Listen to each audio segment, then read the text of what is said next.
diplomatique croissante de l'Éthiopie et son engagement en faveur des normes juridiques internationales.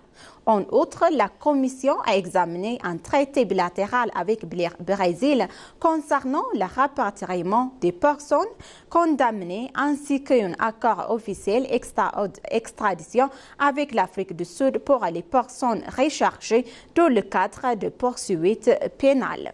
Le ministre de l'État à la Justice, Belainer Yirga, a fourni des éclaircissements complets au cours de la session, soulignant que ces accords sont adaptés au partenariat stratégique unique que l'Éthiopie partage avec chaque nation.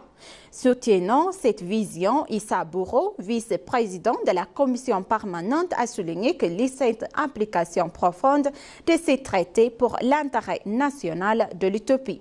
Il a fait remarquer que l'établissement d'un cadre juridique clair pour l'échange des détenus et autondraires dans les enquêtes criminelles est essentiel pour l'intégralité du système judiciaire national.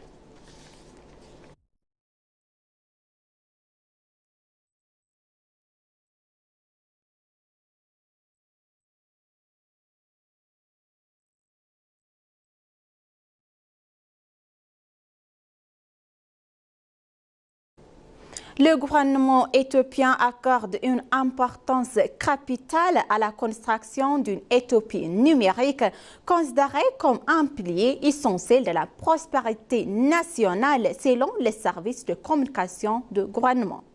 À cet effet, la stratégie Éthiopie numérique 2025 élaborée et mise en œuvre ces dernières années a enregistré des résultats remarquables dans plusieurs secteurs clés. L'ouverture et l'expansion du marché des télécommunications ont permis d'améliorer sensiblement l'accès à l'Internet et aux services mobiles à travers le pays. Les services de communication gouvernementale ont ajouté que cette initiative majeure telle que l'identité numérique nationale sécurisée, FAIDA, et les services de gouvernance électrique et des guichets uniques numériques du ministère des Finances ont renforcé l'efficacité et l'intégration des services publics. En outre, le programme des 5 millions de codeurs a joué un rôle déterminant dans le développement des compétences numériques, tandis que la création de l'Institut intelligence artificielle, le déploiement et de la fibre optique de 4G et de 5G ainsi que de la promotion des services financiers numériques ont illustré le succès de la mission numérique 2025. Au-delà de la modernisation du service public, cette stratégie ambitionne d'améliorer la productivité dans le secteur essentiel comme l'agriculture et la santé et de promouvoir l'inclusion financière et de renforcer l'attractivité touristique du pays grâce aux plateformes numériques. Ainsi, l'initiative Éthiopie numérique 2030 se positionne comme un avenir stratégique pour une croissance durable et une prospérité partagée.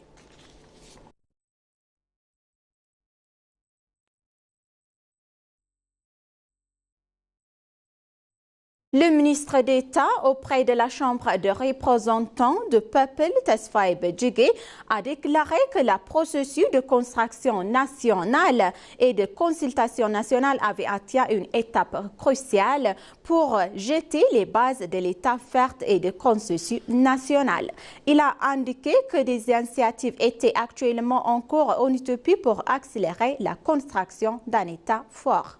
Il a précisé que la priorité était donnée à la tenue de consultations nationales inclusives et à l'organisation d'élections pacifiques et démocratiques. Il a ajouté qu'à la réussite du processus de consultation nationale, le bon déroulement de l'élection et les réglementations pacifiques des problèmes et de l'instauration de l'état de droit contribueraient à bâtir un pays pour tous les Éthiopiens. Il a expliqué que les succès de la construction nationale permettraient de résoudre durablement les problèmes de longue date de l'Éthiopie et joueraient un rôle important dans la réparation des fractures de l'Éthiopie. Il a affirmé également que la constellation et la consultation contribueraient à l'élaboration d'une constitution commune approuvée par tous les citoyens et à la création d'une compréhension partager des questions importantes. Par conséquent, la participation active de chacune est essentielle selon l'agence de nouvelles éthiopienne.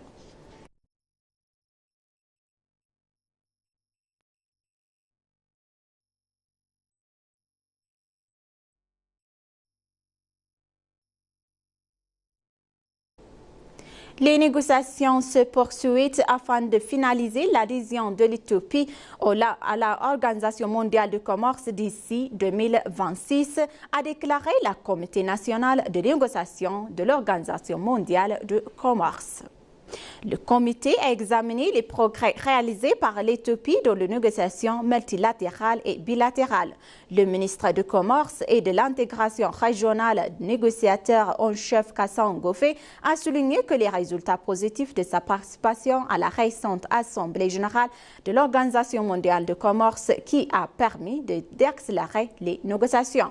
Il a indiqué également que la conclusion des négociations bilatérales sur les opportunités commerciales avec 8 pays constitue une étape cruciale vers l'adhésion.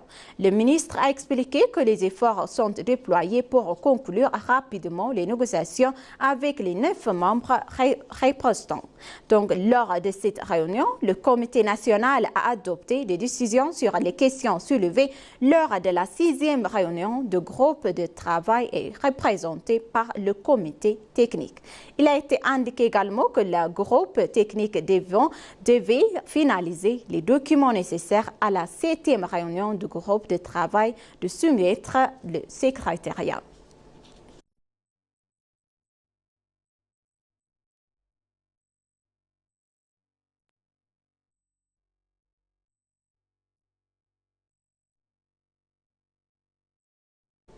Un centre de réhabilitation pour femmes et enfants construit à Bardar pour un coût de 123,7 millions de beurre a été inauguré hier.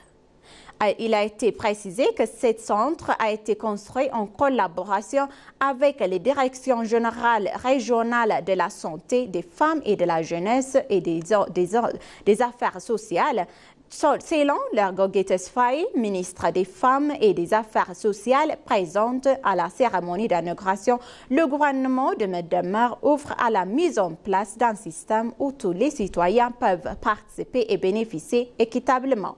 Elle a indiqué également que ce centre constitué rapidement grâce à la coopération et des enseignants permettra aux femmes et aux enfants victimes de violences et de reprendre rapidement le cours de leur vie.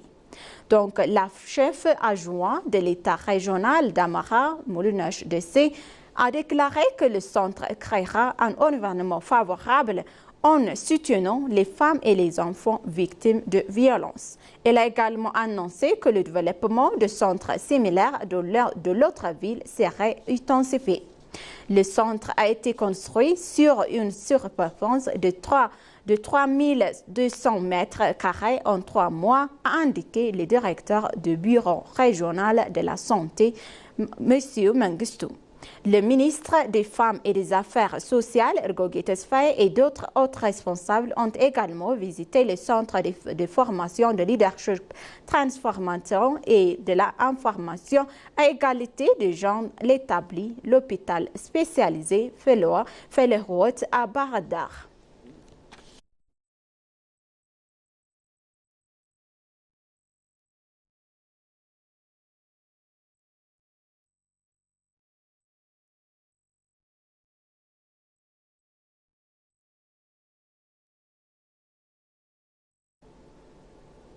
L'initiative Éthiopie numérique 2030 renforce la compétitivité de l'Éthiopie à l'échelle mondiale autant au niveau national que pour son secteur industriel, a déclaré le ministre de l'Industrie Malakou Al-Labal. Dans un entretien avec ENA, le ministre a affirmé que numérisation et industrialisation sont indissociables.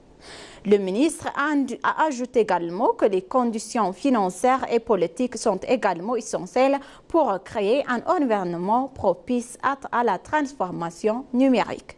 Le ministre Melakou a précisé qu'un réseau accessible permettra d'étendre facilement la numérisation et les opportunités de marché à tous les secteurs. Constatant les efforts croissants de l'électrification dans le pays, le ministre Melakou a indiqué que les opportunités de marché se créent par conséquent pour les industries. De manière générale, le ministre a souligné que cette stratégie permettra à l'Éthiopie d'atteindre un niveau de compétitivité supérieur, insistant sur la nécessité de renforcer la collaboration entre les parties prenantes et en leur permettant d'assumer leurs responsabilités de manière intégrée afin de réaliser l'initiative numérique de l'Éthiopie 2030.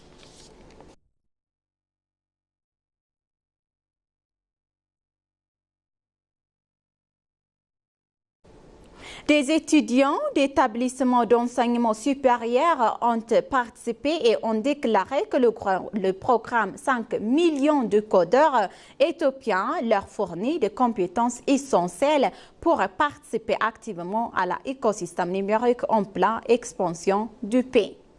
Des étudiants de l'Université d'Addis Ababa et l'Université d'éducation de Kotobe, interrogés par l'ENA, et ont déclaré que la formation offre une base solide pour développer les compétences numériques nécessaires dans le monde actuel fortement axé sur la technologie.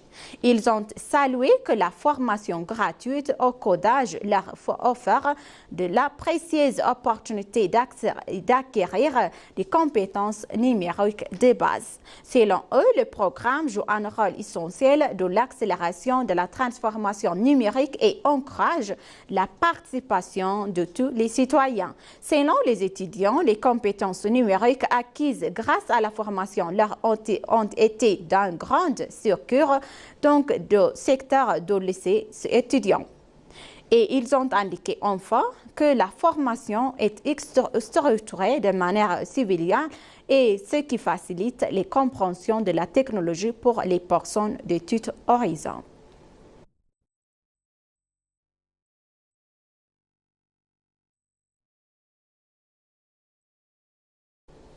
Chers téléspectateurs, maintenant je vous rappelle les titres principaux.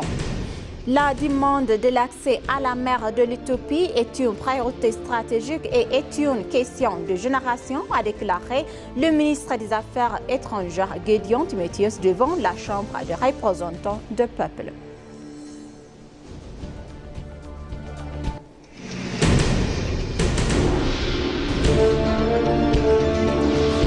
Le gouvernement éthiopien accorde une importance capitale à la construction d'une Éthiopie numérique considérée comme un pilier essentiel de la prospérité nationale selon les services de communication du gouvernement. C'est la fin de notre journal d'aujourd'hui. C'était moi, Samra Godada, avec le journal. Donc, je vous souhaite une bonne journée.